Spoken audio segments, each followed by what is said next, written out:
Cette semaine, j'ai lu une étude vraiment fascinante qui a été menée sur 34 jeunes femmes qui sont entraînées pour gagner en force et en prise de masse musculaire pendant 3 mois. Ce qui est fascinant avec cette étude-là, c'est qu'après ce premier 3 mois-là, ils ont dû refaire un autre 3 mois d'études, mais là, ils réduisaient leur fréquence à une fois par semaine au gym ou l'autre groupe, c'était une fois aux 2 semaines au gym. Et là, ce qu'on se demande, c'est est-ce qu'on perd tous nos gains quand on s'entraîne moins souvent?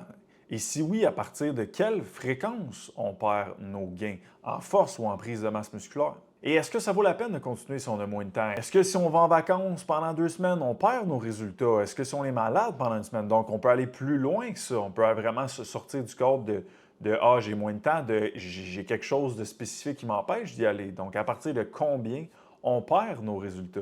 Bien, dans cet épisode-là, on va répondre à cette question ensemble en regardant l'étude et en l'interprétant comme d'habitude. Donc, à la fin de l'épisode, vous allez savoir exactement à partir de combien de temps ça devient un peu néfaste et que vous allez perdre vos gains. Et comme ça, vous allez savoir les erreurs à éviter pour ne pas perdre votre prise de masse musculaire, pas perdre votre force que vous avez durement travaillé pour acquérir. Donc, comme à l'habitude, le plan de match, ça va être de regarder ce que l'étude nous a dit, donc comment l'étude a été conçue. Après ça, on va aller dans ce que l'étude a eu comme résultat. Et après ça, je vais vous montrer comment appliquer ces concepts-là dans vos entraînements, dans votre quotidien, si jamais vous allez en vacances, vous êtes malade ou quoi que ce soit, pour ne pas perdre vos gains. Et là, je tiens à dire, avant de commencer, vous êtes comme, voyons, le cavalier, il a l'air fatigué. Je suis. Pour ceux qui ont écouté l'épisode sur la course il y a quelques mois, je disais, hey, je commence à courir, j'essaie de m'ajouter des raisons intégrées, etc., mais je ne veux pas continuer à vous en parler parce que je vais me sentir redevable et je vais continuer de rajouter des raisons introjectées. Ce n'est pas ce que je veux. Eh bien, hier, j'ai fait un 10 km dans une course, j'allais dire inscrit, ça se dit pas de même dans tout, dans une course organisée. Donc, c'est pour ça que j'ai un peu de fatigue dans moi. Mais voilà, donc je vous tiens au courant. Quoi, ça fait 4 mois de ça. J'ai continué, j'ai couru 2-3 fois semaine tout l'été. Puis je me suis juste inscrit dans un 10 km comme mi-août parce que ma blonde a fait un 42 km hier. Donc, je ne me suis pas comme dit, ah, je vais me mettre un objectif pour me mettre à courir. Ça a juste donné que je courais déjà 2-3 fois semaine. Et là, l'objectif est passé et non, je ne vais pas me mettre un 21 km.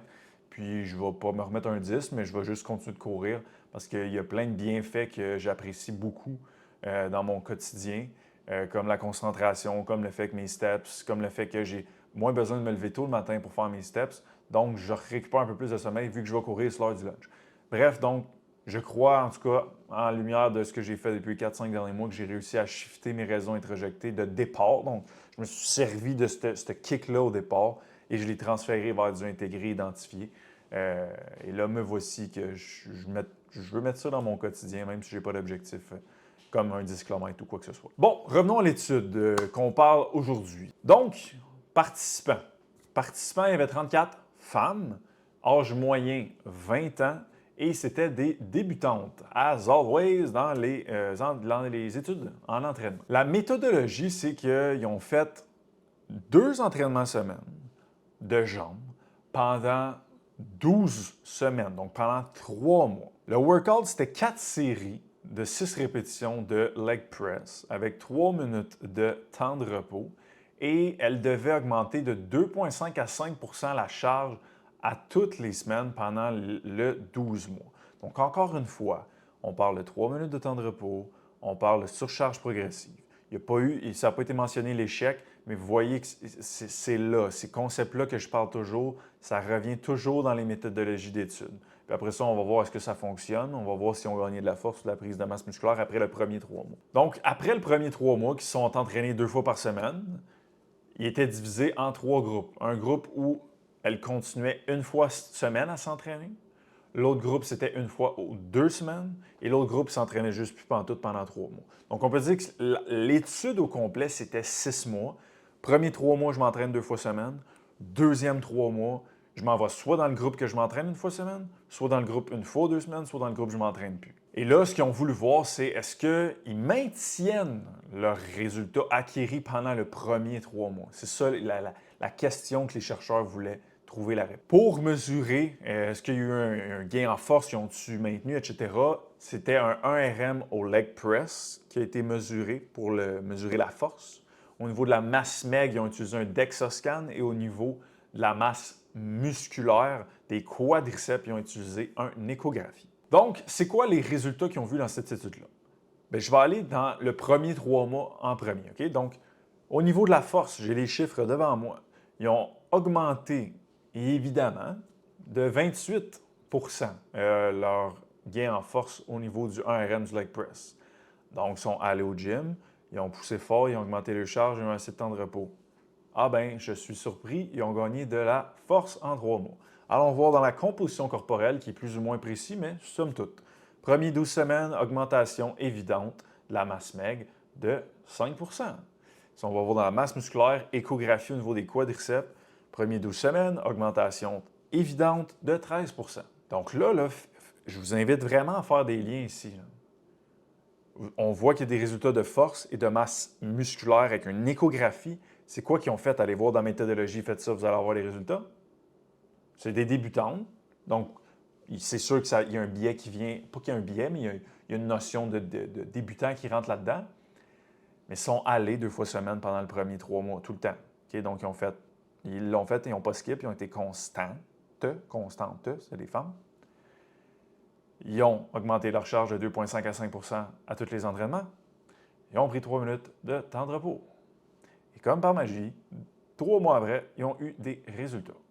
C'est simple, on appelle ça de la constance, et de la constance sur les choses qui font une réelle différence. Et on a une preuve encore, maintes et maintes fois, que les résultats sont là quand on fait ça. Mais là, ce n'est pas ce qui nous intéresse. Ce qui nous intéresse, c'est comme, OK, ouais, mais là, après, est-ce qu'ils ont été capables de le maintenir? Est-ce qu'en t'entraînant une fois semaine seulement après, tu es capable de maintenir qu'est-ce que tu as acquis pendant 3 mois en t'entraînant 2 fois semaine? Ou comme, qu'est-ce qui s'est passé? Encore une fois, j'ai les chiffres devant moi. Une fois semaine, pendant 12 semaines au niveau de la force, donc le 1RM au leg press, là, ceux qui ont tombé de 2 fois semaine pendant 3 mois à 1 fois semaine pendant 3 mois, ils n'ont pas perdu de force. Zéro. Pour le groupe 1 fois aux 2 semaines, ça a diminué, mais pas beaucoup. On parle de moins 1,4 Donc, c'est pas énorme, mais un peu. Et pour les gens qui n'ont pas fait de workout, bien, eux, ça a diminué de beaucoup. Là. Ils sont venus au stade de départ. Au niveau de la masse musculaire, donc vraiment l'échographie du quadriceps, ceux qui ont tombé de 2 fois semaine à 1 fois semaine, ça n'a pas bougé, ou presque pas. On parle de moins 0,6 C'est presque pas significatif. Pour les gens qui s'entraînaient aux 2 semaines, bien là, ça a diminué de 5,9 Et ceux qui ne s'entraînaient pas, encore, même chose, c'est revenu à la base. Donc, ce que ça veut dire, ça, c'est que, mettons qu'on rend ça simple. Moi, là, je m'entraîne 2 fois semaine pendant 3 mois. Après ça, je tombe, pour peu importe la raison, à 1 fois semaine pendant 3 mois. Je vais avoir maintenu mes gains de masse musculaire et mes gains en force que j'ai acquis pendant le premier 3 mois en y allant 1 fois semaine. Par contre, si j'y vais 1 fois aux 2 semaines, là, je perds des gains. Un peu moins en force, mais quand même pas mal en masse musculaire. Et si j'y vais pas, je reviens exactement où j'étais. On appelle ça la case départ. Donc, est-ce que je suis surpris de ces résultats-là? Et encore une fois, non, je ne suis pas surpris. Parce que les résultats sont quand même en cohérence avec ce que la littérature nous a dit précédemment. Ceux qui ont continué à avoir des résultats sont allés au gym encore toutes les semaines. Ils ont poussé fort, ils ont augmenté leur charge. Ceux qui ne sont pas allés pendant 3 mois, ils sont revenus à cause départ. Donc, la base de votre pyramide, on appelle ça la C-O-N-S-T-A-N-C-E, la constance. C'est là où la psycho vient jouer. C'est que si tu veux être constante, c'est de l'ordre de la psycho, cette histoire-là. C'est un cerveau, il faut comprendre la machine. Donc, c'est là où le lien parfait de comment on voit les choses maintenant, c'est que ça, c'est sur papier. On le voit que si tu te pointes au gym et tu fais tes shit, tu vas avoir des résultats. Mais le problème, c'est que dans la vie réelle, ça ne marche pas toujours comme ça. Et pour que ça colle dans la vie réelle, bien, c'est là où la psycho vient faire son tour. Donc, les femmes qui sont allées 1 fois semaine, ils ont continué de se pousser fort, prendre leurs 3 minutes de temps de repos, augmenter leur charge, etc.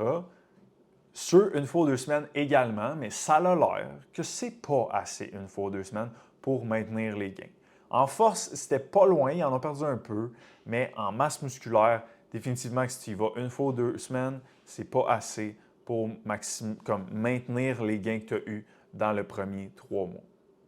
Et là, je tiens à dire que c'est comme Ils ont pris une mesure avant le premier 3 mois, après le premier 3 mois. Fait que, mettons, semaine 1, semaine 12 et semaine 24. Donc, est-ce qu'ils ont perdu des résultats dans les 2-3 premières semaines? We don't know, parce qu'on n'a pas regardé. Par contre, ils ont perdu 5 de masse musculaire, mettons, et 1,9 de force sur 12 semaines. Est-ce que ça veut dire que s'ils ont fait un training aux 2 semaines pendant les 2-3 premières semaines, ils ont tout perdu là? Non, je ne penserais pas.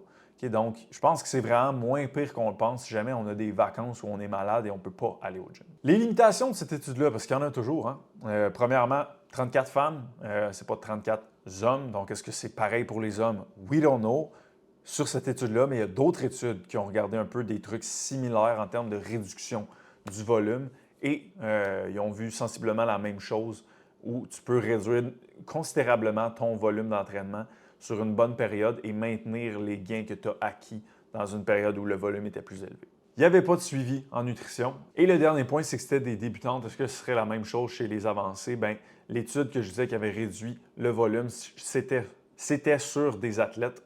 Donc, est-ce que c'est la même chose, genre une fois semaine? We don't know parce que ce n'était pas mesuré pareil, mais définitivement que tu peux réduire ton volume pendant un certain nombre de temps et maintenir les gains acquis pendant un autre laps de temps. Maintenant, qu'est-ce que ça veut dire pour toi? Qu'est-ce que tu peux ramener avec toi et mettre ça en application pour t'aider à atteindre tes objectifs? Je commencerai avec le numéro 1. Viens pas fou si tu as manqué un workout dans ta semaine.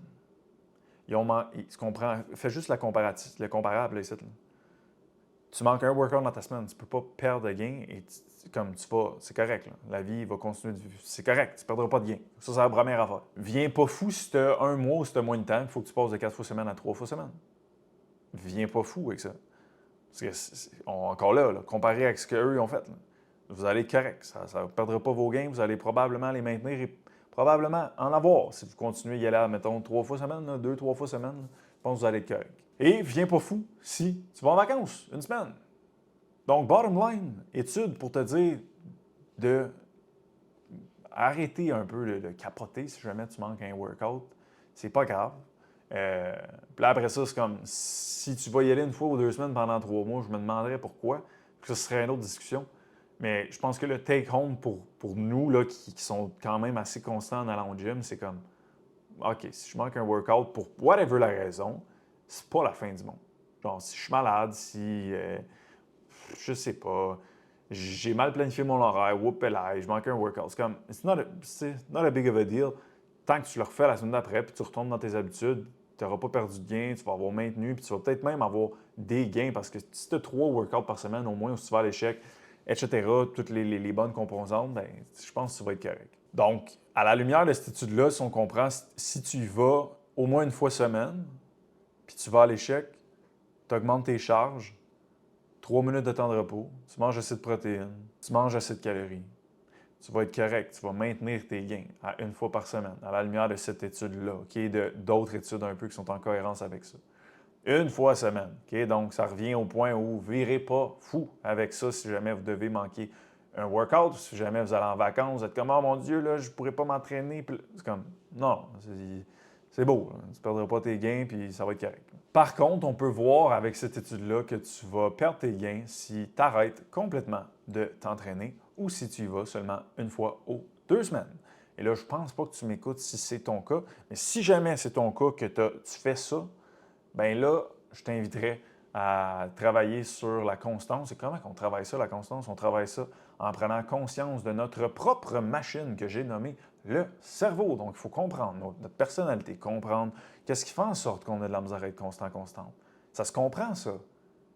Quand tu comprends les concepts, là, je pourrais avoir une personne en 1 heure et je pourrais quand même dire, en gros, il y a plusieurs choses qui pourraient faire en sorte que quelqu'un n'est pas constant. Là.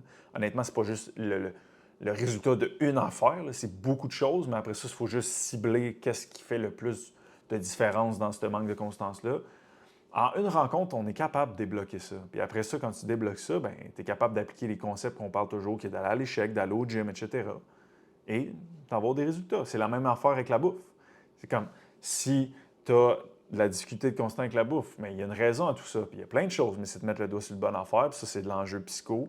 On met le doigt sur la bonne affaire, on débogue ça, on est capable d'être constant avec la nutrition et on réussit à avoir nos objectifs, puis pas juste pendant 1 mois, on est capable d'avoir pour le reste de notre vie parce qu'on a travaillé sur du concret, on a travaillé sur notre propre cerveau. Donc voilà pour le podcast de cette semaine et je vous le rappelle, si jamais vous allez au gym, oui, vous autres, et vous avez de la difficulté à être constante avec l'alimentation et que vous voulez perdre 15 livres tout en gagnant de la masse musculaire, bien, on a créé une formation 100% gratuite sur ça pour vous aider avec ça, avec le volet psycho, volet entraînement. Les 7 sphères sont là, plus un plan d'entraînement mensuel. Donc si jamais ça t'intéresse, le lien est dans la description et nous on se voit la semaine prochaine, 5 heures. Bye!